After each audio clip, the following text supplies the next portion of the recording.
Bom dia, professora Renata. Bom dia a todos os alunos. Nós somos o sétimo grupo e iremos trazer o tema O Sarampo entre sociedades indígenas brasileiras e algumas considerações sobre a prática da saúde pública entre estas populações. Nosso grupo ele é composto por Jonatas Campelo, Richelle Pinheiro, Débora França, Micael Santos, Yarissa Moreira e Carla Alborado. Bom, o sarampo entre as sociedades indígenas brasileiras e algumas considerações sobre a prática de saúde pública entre essas populações. Mas antes de falar somente do artigo, vou falar um pouquinho do sarampo. O sarampo é uma doença infecciosa grave causada por um vírus que pode ser fatal. Sua transmissão ocorre quando o doente tosse, fala, respira próximo das outras pessoas. A única maneira de evitar o sarampo é pela vacina. O artigo destaca que o sarampo entre as populações indígenas brasileiras destaca-se os principais fatores que, de certa forma, parecem estar relacionados a excessivas taxas de mortabilidade observadas.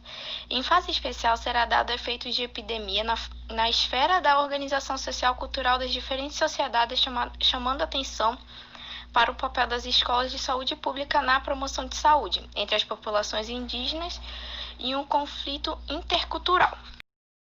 Agora nós iremos falar um pouco sobre os fatores de ordem biológica, que eles estão divididos em suscetibilidade ao sarampo e fatores genéticos, a evidência clínico-epidemiológica e o estado nutricional e resistência ao sarampo. Com essa ideia, muitas teorias surgiram. Uma delas é de que os indígenas já seriam inicialmente imunodeficientes quando tiveram seus primeiros contatos com os povos europeus na época da exploração. E esta imunodeficiência seria determinada geneticamente, e a aceitação não crítica destas hipóteses tem sido generalizada tanto entre cientistas sociais como entre profissionais da área biomédica. Contudo, essa teoria não foi muito bem aceita na comunidade científica, o que levou muitos cientistas a procurarem outras explicações que pudessem dizer o porquê epidemias, porquê doenças alastravam tão fácil comunidades indígenas. Dado a inexistência de um consenso a respeito do tema, é oportuno revermos rapidamente os achados mais recentes das pesquisas em genética humana referente ao assunto. Estudos realizados nesta linha têm apontado para o sistema HLA, que seria Human Lymphocyte Antigen, que seria o quê? Ele é como controlador da amplitude da resposta imunológica do organismo. E ele varia de acordo com o agente externo que está causando algum tipo de problema no nosso corpo. O sistema HLA é constituído por 4 genes muito próximos um do outro, localizado no cromossomo 6, e sendo que cada qual apresentam vários alelos, né? Com isso, o número de combinações possíveis entre os diferentes alelos é da ordem de milhares. Dentre os vários grupos indígenas estudados geneticamente, entre eles os Kayapó, os Aiuapi, os Paracanã, entre muitos outros, os diferentes autores têm constatado um polimorfismo no sistema HLA, relativamente restrito. E, teoricamente, a homozigose para os genes do sistema HLA poderiam reduzir a amplitude da resposta imunológica do indivíduo. E tem sido previsto, então, que a homozigose poderia reduzir esta metade o potencial de possíveis respostas frente a diferentes micro-organismos. Em termos evolutivos, a homozigose ela seria um fator ruim pela seleção a favor dos indivíduos heterozigotos, pois que esses poderiam ser a combinação genética que daria mais resistência às doenças de linha geral, de acordo com a hipótese formulada por Wilson em 1962, segundo a qual, entre as populações cujo contato com sarampo é antigo, os indivíduos mais suscetíveis teriam sido eliminados como que num processo clássico de seleção natural, sobrevivendo apenas os mais resistentes às sucessivas gerações, e esses mais resistentes eles foram dados pelos pesquisadores como os indivíduos heterozigotos. Ao pesquisarem tribos em Mapuche do Chile, que já se encontraram em contato inúmeras vezes com inúmeros povos europeus e dessa forma foram expostos ao vírus do sarampo diversas vezes, foi observado uma frequência na combinação alelética do sistema HLA, semelhante àquelas encontradas em povos de origem europeia. E estes achados reforçam a hipótese formulada anteriormente, né, de que o contato com agentes infecciosos tendem a favorecer a seleção de indivíduos heterozigotos, aumentando o potencial de respostas imunológicas frente a diferentes antígenos. O que isso quer dizer? Significa basicamente que esses povos, originalmente, com o passar do tempo, quando eles foram entrando em contato com os grupos exploradores e foram entrando em contato com o vírus do sarampo, houve uma seleção natural, onde os homozigotos eles acabaram sendo. Eles acabaram não tendo tanta resistência ao vírus e por isso eles passaram muito mal e muitos morriam. E o que foi se prolongando ao longo das gerações foram os indivíduos de origem heterozigoto. Alguns pesquisadores, após dizerem que os grupos indígenas inicialmente já eram imunodeficientes de natureza, na prática não tende a seguir essa mesma linha, pois pesquisas realizadas mostraram que, pelo menos do grupo estudado, as populações ancestrais estavam tão bem equipadas e desenvolveram uma resposta imune adequada contra agentes virais quanto os atuais. Ou seja, o sistema imune deles, eles eram tão bem equipados e tão bem funcionais quanto os próprios organismos dos europeus da época, como os de hoje. As evidências clínicas e epidemiológicas, né? A vacinação de sarampo com vírus vivo, né? Elas ainda têm sido com um modelo de excelência para estudos clínicos e epidemiológicos, visando esclarecer pontos ainda obscuros na epidemiologia do sarampo entre grupos indígenas. Isto se deve ao fato principalmente de que a vacina dá origem a um quadro infeccioso, né? Que ele não é tão grave, não possui uma gravidade muito elevada. E tal constatação, né, levou as aldeias indígenas e inúmeras equipes de saúde que elas têm o objetivo de estudar esses efeitos, de estudar esses sintomas pós-vacina. Desta forma, as pesquisas feitas nesta área, elas visavam gerar uma mini epidemia do sarampo, só que de uma escala que eles conseguiam, né, os médicos eles conseguiam controlar. E eles só queriam ver mesmo as reações das aldeias, né, as reações dos povos, frente a isso, de uma forma mais controlada possível. Com essas pesquisas, foi descoberto, né, que entre os sintomas mais frequentes nas tribos indígenas foi a febre, né? Eles tiveram um quadro febril muito elevado. Isso foi um sintoma que apareceu mais nas comunidades indígenas do que na população, digamos, caucasoides em geral. E entre esses sintomas, né, também foi observado o mal-estar, a prostração, conjuntivite, axantemas e sintomas respiratórios foram também observados em diferentes combinações por vários autores. Também houve casos de tribos, né, como é o exemplo do Suruí, no Pará, onde toda a vida comunal da aldeia ela ficou comprometida devido a um grande caso de doente, né?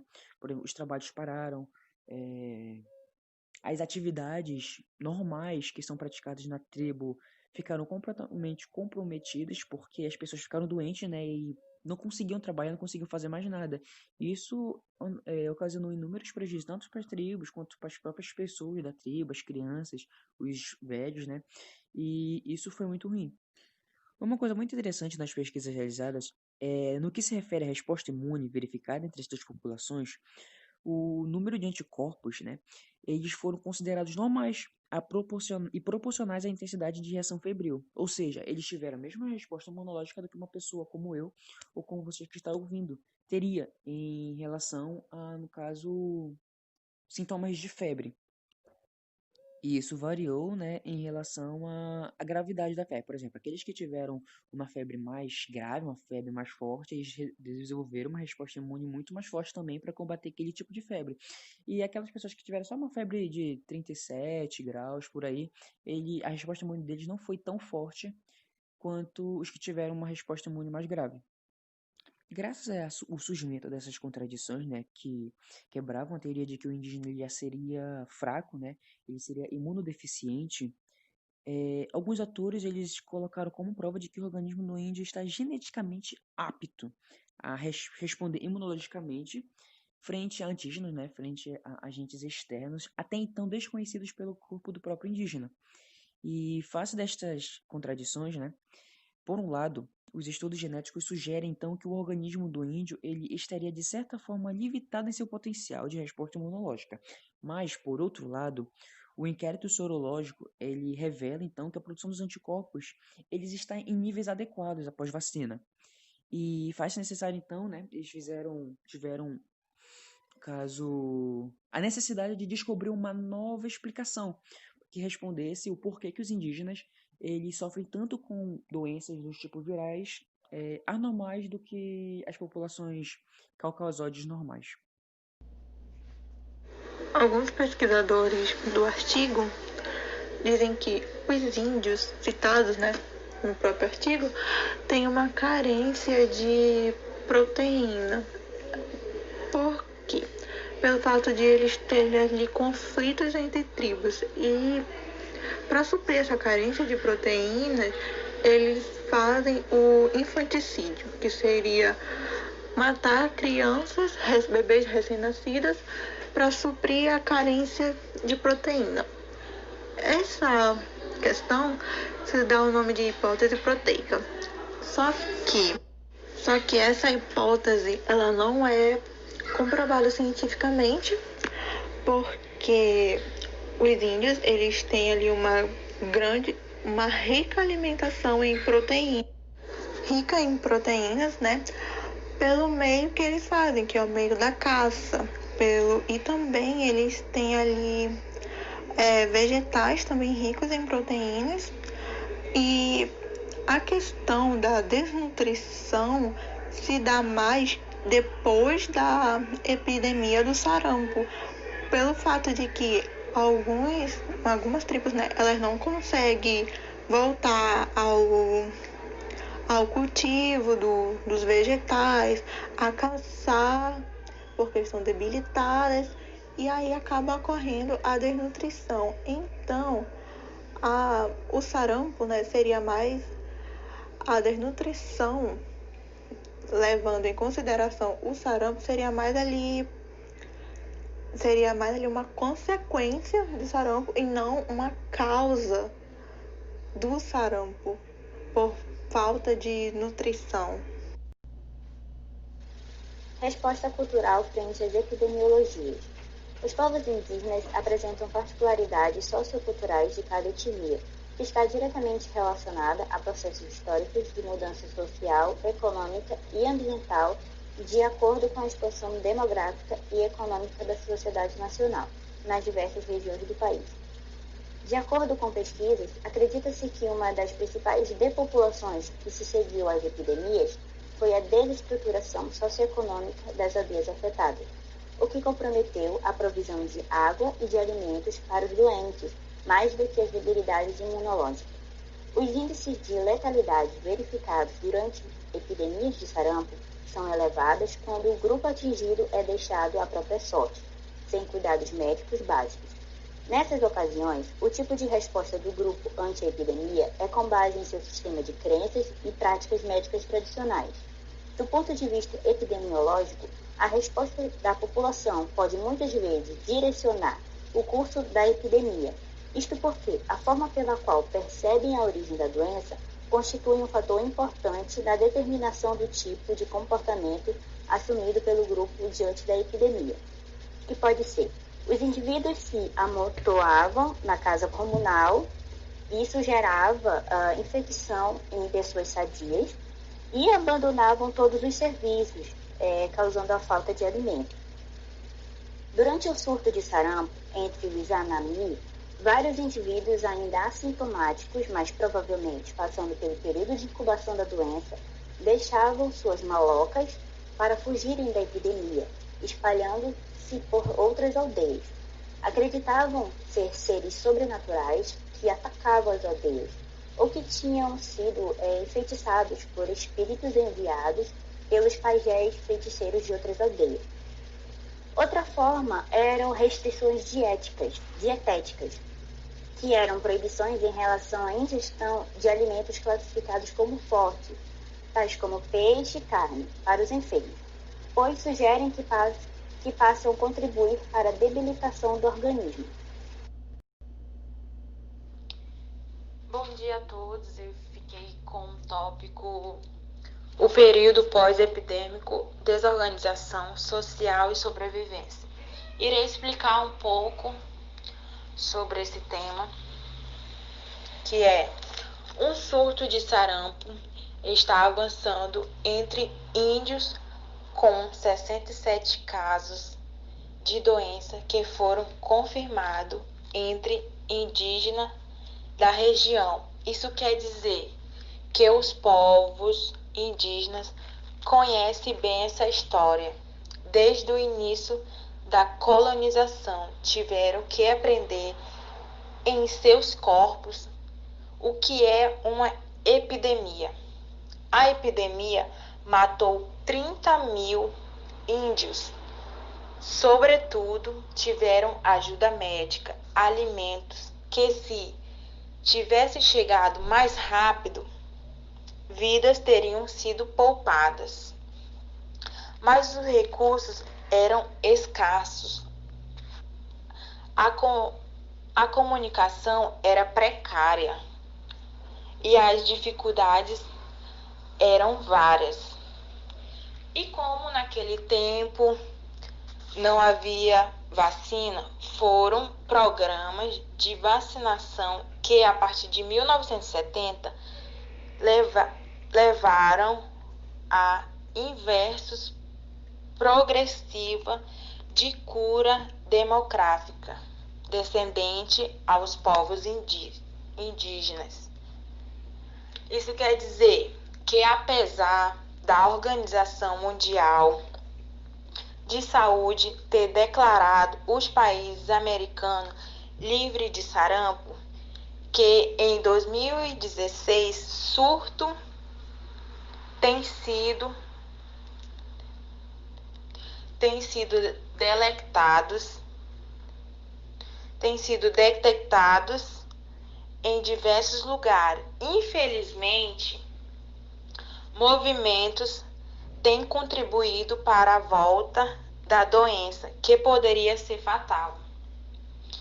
Além de não terem sido imunizados contra esta e outras doenças, é claro, indígenas são mais suscetíveis, pois não têm o sistema imune com resistência para combater a doença.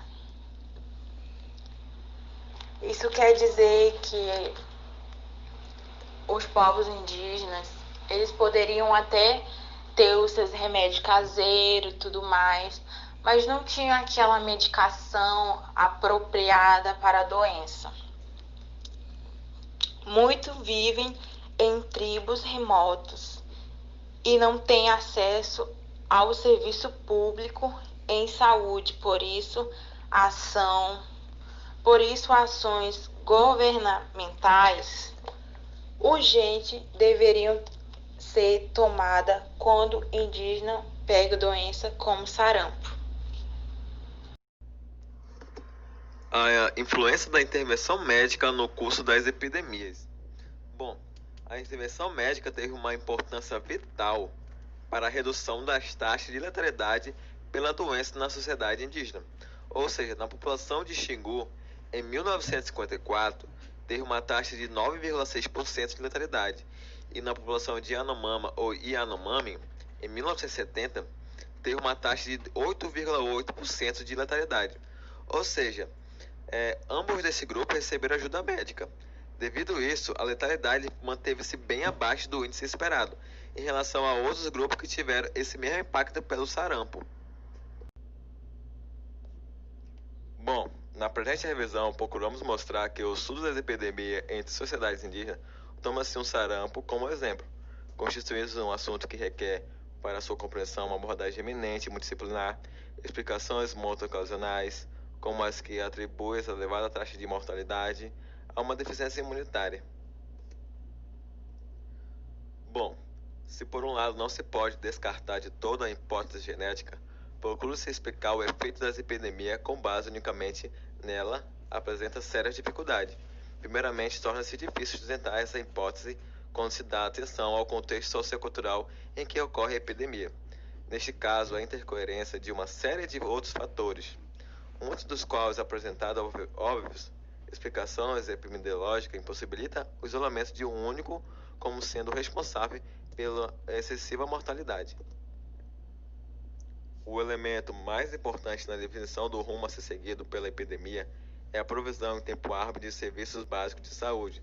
É verdade que não é rara a interferência de elementos culturais na administração de certa medida, por vezes elementares como fornecimento de alimentos e água durante uma epidemia. No contexto de conflito intercultural, onde diferentes sistemas médicos preconizam comportamento distinto a ser seguido pelo paciente frente à saúde e à doença e prática de cura, o papel da antropologia pode ser fundamental para assegurar a eficácia da ação médica. Por exemplo, a aldeia de Yanomami é um exemplo bom.